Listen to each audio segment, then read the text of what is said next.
In the annals of history, there are moments of tragedy that shake the foundations of our understanding of what it means to be human. The Bengal Famine of 1943 was one such moment. The world was at war, but in undivided Bengal, another war was being fought. A tragedy of oppression, leading to hunger and death. The Bengal Famine of 1943 was one of the worst tragedies in modern history. It claimed the lives of millions of people, leaving behind a legacy of pain and suffering that still resonates in India today.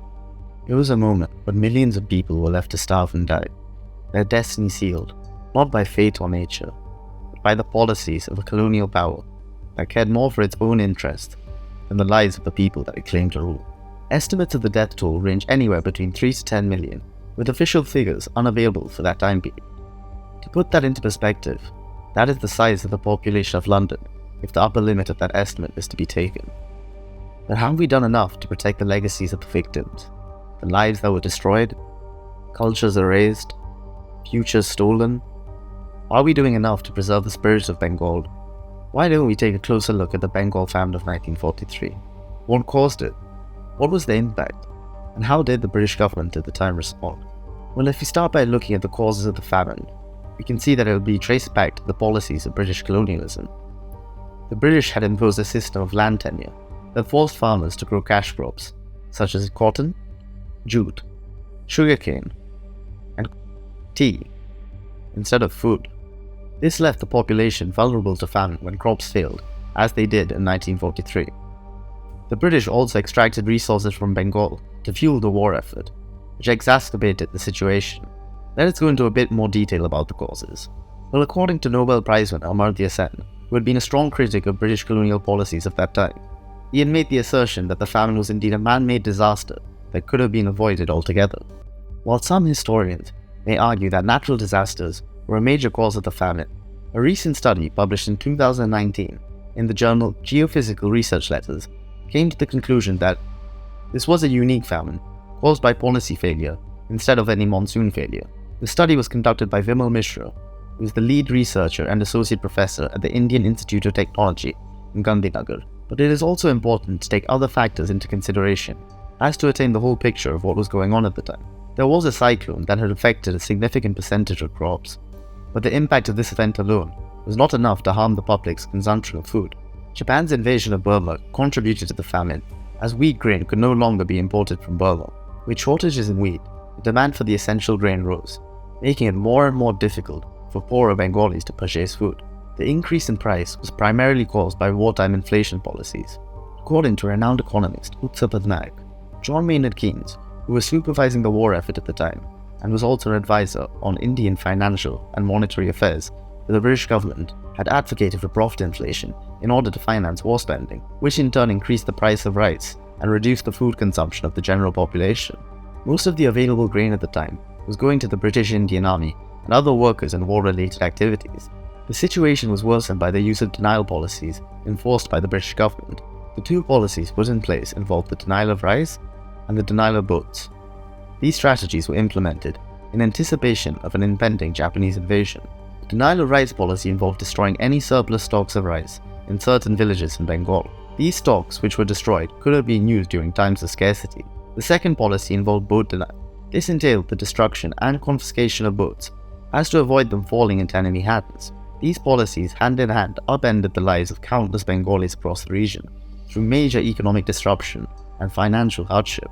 So now, if we go on to look at the impact of the famine, we'll see that the estimated numbers of victims that succumbed to death due to diseases, starvation, population displacement, malnutrition, lack of medical care, and the unsanitary environment is estimated to be well above 3 million.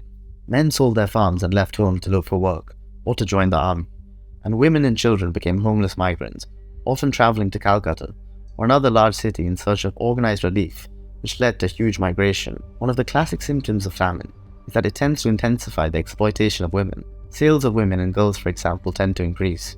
Even before the famine, sexual exploitation of poor, rural, lower caste and tribal women by the Jyotitas had at times been socially sanctioned, and during the crisis, women turned to prostitution in great numbers. Another severe hardship of the crisis, the cloth famine, left nearly the entire population of the immiserated poor in Bengal naked or clothed in scraps through the winter. The British military consumed nearly all the textiles produced in India by purchasing Indian-made boots, parachutes, uniforms, blankets, and other goods at steep discount rates. The disposal of corpses in rivers and other water supplies contaminated drinking water. Large-scale migration led to the abandonment of utensils and facilities necessary for washing clothes, preparing food, and taking care of other necessities of life. And while the impact of the famine was there for all to see, what was the response of the British government? Let us take a look. Winston Churchill was made well aware of the loss of lives in Bengal by concerned British leaders in the area, but was not bothered by it in the slightest. He was annoyed at India's pro-independence stance. He even went as far as to blame Indians for the famine and resulting loss of life, saying, "It is their fault they breed like rabbits." Thousands of dead bodies would appear on the street every day. Mothers would drown their children to death so they would not die of starvation. Any plea for help was ignored by the British government, and there was nothing that could be done by the people of Bengal without outside intervention. The endless loss of life could have easily been prevented with changes to colonial policies or just a sense of basic humanity, but the people of Bengal were considered dispensable to the British. The Secretary of State for India, Leopold Amery, and the Field Marshal Archibald Wavell had pleaded for food shipments to be sent to India. Churchill was annoyed at the idea of having to help Indians, saying he would much rather help the sturdy Greek. So instead, Churchill chose to use the wheat and ships at his disposal to build a stockpile for feeding civilians of the Balkans, whom he had hoped to liberate from Nazi occupation. But in any case, the vast quantities of grain designated for the Balkans could only have been delivered after the Nazis were defeated and would not impact the course of the war. Churchill believed that food relief should only be provided to Indians who were contributing to the war effort. It is not surprising to see that Churchill took no steps of intervention, as he did share many of the same extremist views as Adolf Hitler. His antipathy towards Indians has been well documented and established through his time as a leader. When he was informed about the devastating effects of the famine in Bengal, he peevishly remarked about Gandhi. Is Gandhi not dead yet? He strongly believed that the white race was superior to all other races, similar to how Hitler did. His superiority complex did influence a lot of the actions that were taken against people of color. This is one of his quotes. "I do not admit, for instance, that a great wrong has been done to the Red Indians of America or the black people of Australia. I do not admit that a wrong has been done to these people by the fact that a stronger race, a higher grade race, a more worldly wise race to put it, has come in and taken their place." So while the British government could have taken steps of intervention, they deliberately chose to let the people of Bengal suffer. And while this was happening, what was the response of Indian leaders and the public at the time? Well, most of the influential Congress members were either locked up in jail or were facing that very threat. This was due to the Quit India movement, which had been started by Gandhiji in 1942. Subhash Chandra Bose had also left the country in 1943, with the hope of finding help to fight against the British. Historian Benjamin R. Siegel, in his book Hungry Nation, Food, Famine, and the Making of Modern India, points to how a highly diverse nation managed to unite to support Bengal, first by fighting British attempts to suppress news of the famine, and then by providing relief. Dr. Siegel also points to the efforts of women journalists like Vasudha Chakravarti, Kalyani Bhattacharjee, and Ela Sen, who travelled to Bengal to report on the famine firsthand, in particular highlighting its devastating effects on women and young girls, many of whom were forced into brothels to survive. The availability of cameras allowed photographers like Sunil Jannah to provide vivid, authentic images of the famine. Poets and writers from South India to Sindh wrote about suffering in Bengal, and aid even arrived from the Indian community in Kenya. Most impactful of all was K.A. Abbas's 1946 film, Dharti Ka Laal, one of the first Indian social realist films, which showed how cinema could be used to spread a message. Abbas had tried filming in Calcutta, but was stopped by the military police, so he finished filming it in Thule, Maharashtra, an area where famine was all too familiar. Well, why isn't the Bengal famine talked about today? Why is it not taught about in schools? Well, there is a censorship of atrocities committed by the British Empire, which is deeply entrenched in Western mainstream media. While Britain is not the only country in the world to have committed atrocities, they are the only country who refuses to acknowledge their horrific past. In 2021, a petition criticizing the curriculum for failing to educate children about Britain's participation in colonization and the immorality of the slave trade was signed by more than 268,000 individuals. It is not mandated in the British education system for the history of the empire to be taught. It is instead left up to the discretion of the subject teacher. But in Germany we can see that through the systematic acknowledgement and acceptance of atrocities, data shows that teaching German students about the Nazi regime has helped to foster a more inclusive society.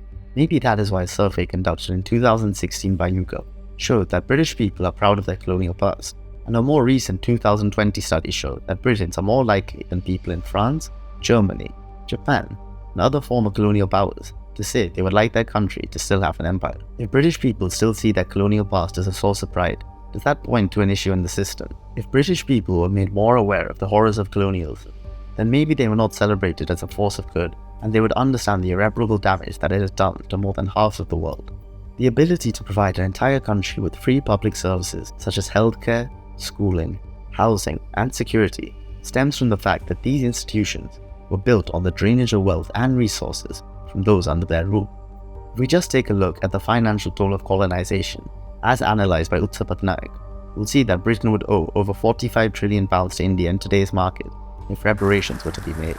Indian MP Shashi Tharoor, who participated in a debate at Oxford University, which has since gone viral, echoed these thoughts while also sharing data on how India's share of the global economy declined from around 23% to about 4% during the period of formal and informal British rule.